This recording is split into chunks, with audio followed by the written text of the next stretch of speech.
Ito po ay nasa Galatians in chapter 6 in verses 7 hanggang 9. Galatians 6, 7 up to 9. Tingnan po itong aking babasahin. Kung mayroon po kayong mga Bibles dyan, sundan niyo po ako kasi yung ating projector ay malabo na. Katulad po ng aking mata sa ngayon, nagsasalamin na ho. Kailangan palinawin ho natin. So kung mayroon kayong mga Bibles in you, sundan niyo po ako sa talatang ito. Galatians chapter 6 in verses 7 hanggang 9. Let us read. Be not deceived, God is not mocked, for whatsoever a man soweth, that shall he also reap. For he that soweth to his flesh shall of the flesh reap corruption. But he that soweth to the Spirit shall of the Spirit reap life everlasting. And let us not be weary in well-doing, for in due season we shall reap if we faint not. Sumabili tayo ho ay yumuko at manalangin. Our Heavenly Father, in the mighty name of our Lord Jesus Christ, salamat po Ama sa umagang ito na muli tinipon mo kami na taga the way, even Lord God, ang mga first-timer, dinala mo Ama ang aming panyapa sa lugar na ito Lord God upang ikaw ay mapuri, masamba, mapasalamatan, at mabigyan ka o God ng kaluwalhatian na siya naman ay pinagkaloob mo sa bawat isang narito. Ang tanging dalangin po namin ngayong umaga ay ang iyong mga salita ay maging buhay o God sa aming kalagitnaan at maging buhay sa aming buhay at maging Lord God ito Diyos ay siyang magdingding at magliwanag hindi lang o God sa loob ng iglesia ito, maging Lord God sa amin pong ginagagalawan na komunidad sa Tuguegarao City at ibang lugar na kung saan kami po Diyos ang siyang pumupunta Lord God sa iba't ibang lugar. Maluwalhati ka Ama sa buhay ng bawat isa. And Lord, sa umagang ito, tinatanggap po namin ang pagpapala na dalay ng iyong mga salita Lord God. Because we believe na hindi babalik ang iyong mga salita sa iyo, na hindi niya nagawa ang kanyang layunin, at yan o Diyos ay upang kami ay pagpalain. Sa lahat ng kapurihan ngayong umaga, Lord, we thank you even your anointing o God. Lord, it's not by might, nor by power, but by your Spirit, you have said that the Lord God. So, right now God, to you all the glory, God, and praise, in Christ and we pray, na tayo magsabi na, Amen. Amo, makakaupo na po tayo. So sa Galatians chapter 6 in verse 7, sabi po niya, be not deceived, God is not mocked, for whatsoever man soweth, that shall he also reap. Hindi na po tayo dapat madaya, sabi po niya, ang Diyos ay hindi nabibiro. Pakisabi sa yung katabi, ang Diyos natin ay hindi nabibiro. Ibig sabihin, ang Diyos po natin ay seryosong Diyos. Alam niyo ba kung gano'n siya kaseryoso? Seryoso siya dahil pinakialaman niya ang buhay mo. Totoo ba yun? I remember po nang ako estudyante, sabi ko, malaya kong gawin ang nais ko. Malaya kong makipagbarkada, malaya kong makipinuman, malaya akong manligaw na kahit sino na nakukurso na tayo kung nililigawan ko, akala ko yun ang tunay na walang kalayaan. Pero hindi ko alam noon na ako ko'y napapahamak. But God really cares for me. Sabi ko, nakialaman siya sa buhay ko. Nung alam niya ho, ako ko'y lumalayo sa Kanya, tinawag niya ho ako at dinala ko sa Kanyang kaharian. Mula sa kaharian ng kadiliman, tinala niya ho ako sa kaharian ng kaliwanagan. At purihin ho ang Diyos na nakikialam siya sa atin. Amen? Kaya nga ho sa umagang ito, kung first time na kang pumunta rito, hindi aksidente pumunta ka rito. Dahil ang Diyos gusto niyang pakialaman ang buhay mo. Gusto niya pakialaman ang buhay mo natin. Dahil pakisabi sa iyong katabi, tapos mo sa kanya, mahal na mahal ka ng Diyos. God cares for us. Kaya ang Diyos ho nang ikialam sa atin. Sabi niya, God is not mocked. Hindi ho napibiro ang Diyos. Maging sa kaligtasan ho natin, seryoso ho ang Diyos kung bakit niya ho tinawag, kung bakit niya ho tayo pinililigtas. Dahil alam niya ho yung kanyang sinatnan, yung mga hindi tumatanggap ng ebanghelyo ng kaligtasan. Amen? Alam niyo ho kanyang sinatnan. Sabi nga niya, hindi niya pinagkait ang kanyang buktong na anak. Bakit po gusto niyang maranasan natin ang tunay na kahulugan ng buhay? Hindi yung buhay na pasuray-suray. Alam niyo kagabi, siguro nakatulog na ako 1:30. Hindi sa anong dahilan, kami po ay puyat.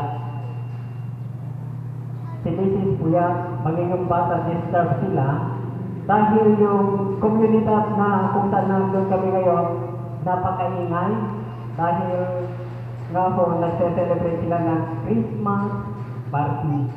Tekong po ba? Kaya sobrang ingay sa namin. Ganito pala pag nagsasayang mundo. Hello? Kasi nandun yung sayawan, nandun yung inuman, yung inagay ko kagabi, papunta sa kanyang bed, hindi niya alam kung saan siya papasok sa kwarto, inalalayan ko. Yung sabi ko, ganito pala ang mga taong nabubuhay sa mundo. Sabi ko, ganyan din ako noon. Kapag nalasing ako noon, naku, binubuhan ako ng 3 kataong, iniuwi ako sa bahay. Nung ako ho, estudyante pa lang, high school student ako, ganun ang buhay ko noon. Pero praise God, pinakialaman ng Diyos ang buhay ko. Amen? Purihin natin ang Panginoon. So, hindi ho nabibiro ang Diyos. Sabi niya, for whatsoever a man soweth, that shall he also reap. Sa Tagalog, sabi po niya, sapagkat ang lahat na ihasik ng tao ay siya namang aanihin niya. Alam niyo ang farmer, kapag nagtanim po yan, di ba, alam niyo po kung hanggang kailan tutubo, at hanggang kailan mamumunga, at kung hanggang kailan siya aani. Alam niyo po yung schedule, di po ba? Ako ho, farmer, ako ho ay isang mangingisda. Nasanay akong mangisda na agat o sa ilog, doon wala kaming tinatanim. Basta nagha-harvest kami. Walang definite time ng harvest.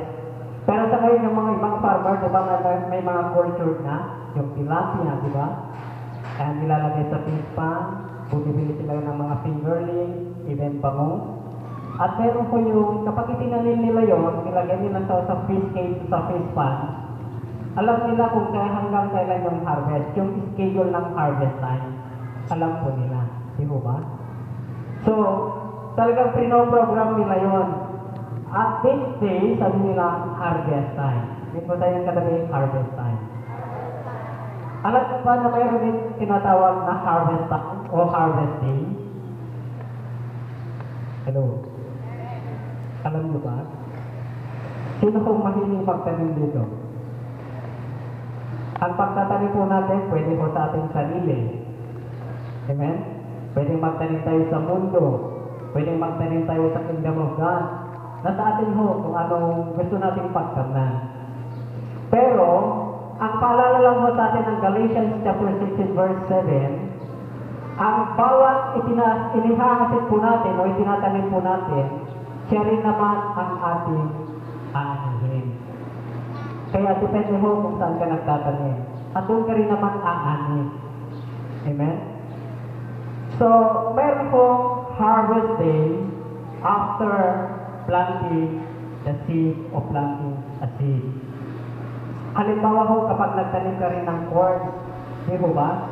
Pag itanim mo ho yung butil ng corn, kailan mo aanihin ito? Depende rin. Kasi sa atin, kung minsan sinaharvest yung corn, kahit hindi pa talagang yelo, di ba?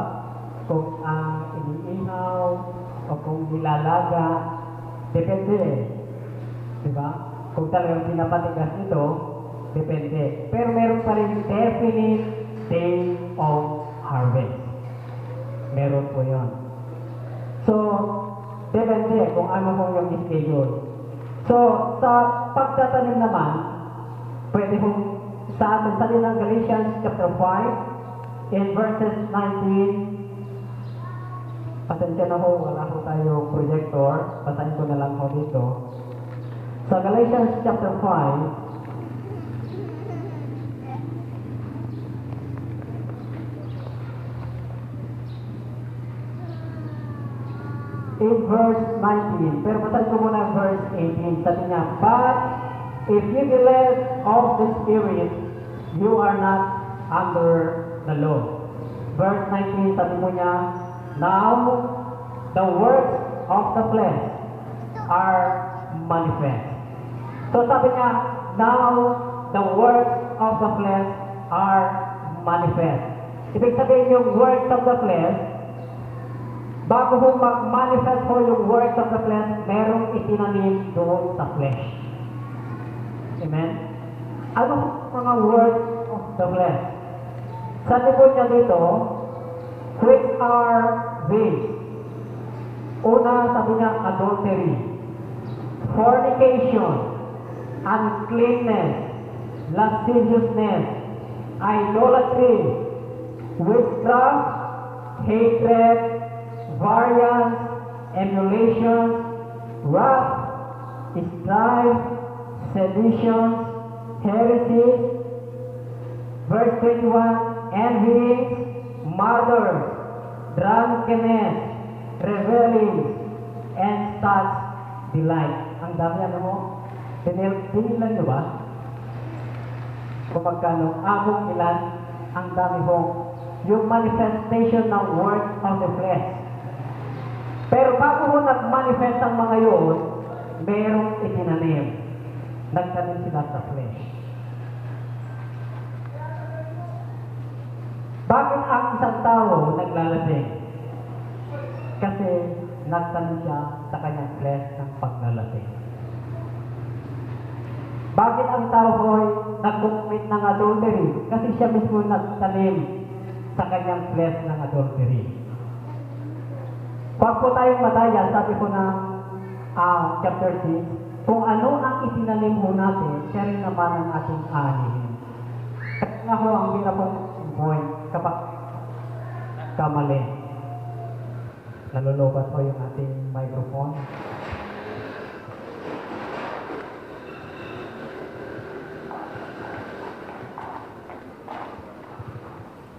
Thank you, Brother Rap. Si Brother Rap po ay inaangat ko yan. So, dinideclare po yan ni Pastor na Pastor Rap. Amen? Praise God. Purihin natin ang Panginoon.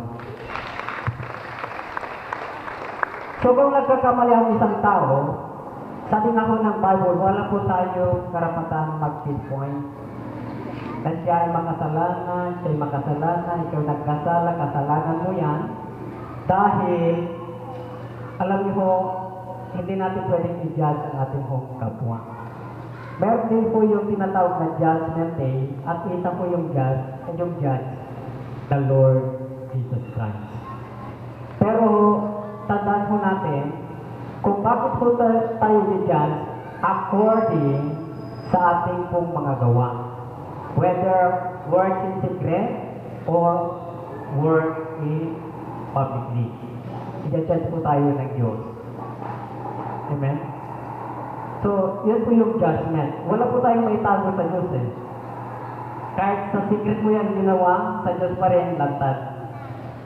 Amen? Lantad pa rin. So yun, wala po tayong karapatan mag-judge sa ating kapwa, magturo kung sino hong mga may kasalanan. Ang bawat isa po sa atin ay accountable. Pakisabi sa yung katabing accountable daw. Accountable po tayo sa lahat ng ating pong mga ginagawa. Hindi po natin pwedeng ituro siya kasi. Diba? Mahilig ko tayo gano'n eh. Ikaw kasi, siya kasi, kung hindi mo yan ginawa, hindi ako affected, hindi ako nadamay. Pero ang totoo niyan, decision mo rin. Amen? Ikaw din ang nagtanim. Kaya ikaw din ang siyang aani. So, ganun po yung pagtatanim po sa flesh. Kapag nag-manifest yan sa'yo, ibig sabihin, meron ka pa rin itinanim. Amen? So, with planting in the Spirit. Pagtatanim naman po sa Espiritu. Meron din naman po yun. Sa Galatians, in chapter 5 pa rin, sabi niya sa verse 22 ay ganito, but the fruit of the Spirit. So, mayroon hong fruit of the Spirit because tayo naman ho ay nagtanim sa Espiritu. So, mayroon pa ng dalawang pwede natin pagtamnan, sa flesh o sa Spirit. Nasa atin po ang desisyon kung saan po tayo dapat magtanim. But, as a children of God, we ought to choose planting in the Spirit. Bakit po? Mamaya ang sagutin po natin. Ito muna yung fruit of the Spirit. Sabi niya, love, joy, peace, long-suffering, gentleness, goodness, faith, meekness, temperance. Against us, there is no law. Sabi kanina doon sa verse 18, if you are led of the Spirit, you are not under the law. Bakit po? Kapag under the Spirit ka, bakit hindi mo na kailangan yung law? Kasi maganda ang iyong ginagawa. Hindi ka nagkakasala. Pero kapag ikaw ay nakapaloob sa law, pwede kang makapag-violate. Diba? Crime po yung adultery, di po ba? It's a crime. Crime din po yung stealing. Crime din po yung pag-covet ng properties ng iyong kapitbahay. Lahat po yun ay crime. Those things are under the law. Protected po yun ng law. Kapag nag-violate ka doon at napatunayan ikaw ay nagkasala, pwede kang magulo. Pwede nilang bigyan ka ng verdict, ikaw ay guilty. Di ba? But then sabi nga, but if you are led by the Spirit, you are not under the law. Bakit po? Ang fruit na lumalabas sa iyo ay love. Diba? Kapag mapagmahal ka, sigumuhos ka sa iyo. Kapag pasensyoso kang tao, sinong magdadad sa iyo? Kung very meek ka, diba? Dadad ka ba? Kapag hindi ka lasal mo, dadad ka ba? Hello? Diba gusto ka nila kapag ikaw ay mabait? Kaya sabi nila, inaabuso ka, at least mabait ka pa rin. Nakikita ang Diyos ang iyong pagpapagal. Naintindihan ninyo? So, planting in the Spirit, you are not under the law. Kapag nagmanifesto yung fruits na yun, yung love, joy, peace, long-suffering, meekness, kindness, temperance, wow, ibang-iba ka. Sabihin mo sa iyong katabi, ganun kaya ka. Ganun kaya ka kabait. Pakitabi mo sa iyong katabi, sabihin, alam ko mabait ka. Kasi ganun ho ang Kristiyano. Yun ang fruit na nakikita ko sa isang Kristiyano. So, depende ho kung saan ho tayo dapat magtanim. Sa flesh, alam mo na ho, sabi niya, ang nagtatanim sa flesh, ang anihoy niya ay corruption. O masisira, kasiraan. Yun ang nagtatanim sa flesh. So, balit, ang nagtatanim naman sa Spirit, ang anihin niya ho ay buhay at life everlasting. Saan po ang gusto ho natin? Alin po sa dalawa ang gusto natin na anihin balang araw? So, mayroon po yung harvest time, meron yung harvest day. At meron din naman yung tinatawag na judgment day. Balang araw lahat tayo ay haharap sa Panginoon. Lahat po tayo haharap. At wala pong excuse. Sabihin mo sa iyo kami, walang excuse. Hindi mo pwedeng sabihin, Lord, hindi ako pwedeng umarap dyan. Kasi lahat ay required umarap sa Panginoon.